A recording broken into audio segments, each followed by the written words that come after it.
নমস্কার সকলকে, আশা করি সকলে খুব ভালো আছেন আর সুস্থ আছেন।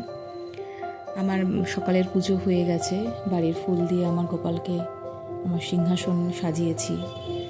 তো যতই সারাদিন নানান ধরনের কাজ করি না কেন, এই এক অপার শান্তির জায়গা। তাই একটা পংক্তি আপনাদের সাথে আজকে বলি আপনাদের সামনে।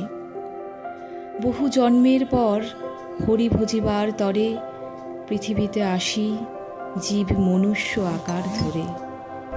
হে হতভাগা লোক, নাহি লয় সে সুযোগ, নিত্য দুঃখ কষ্টে মরে বহু কল্প কল্পান্তরে।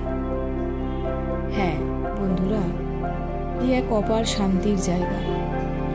এত কষ্ট হয়, শারীরিক বলুন কখনো মানসিক বলুন, এখানে এসে এই জায়গাতে এসে সব দুঃখ কষ্টের অবসান যেন হয়ে যায়।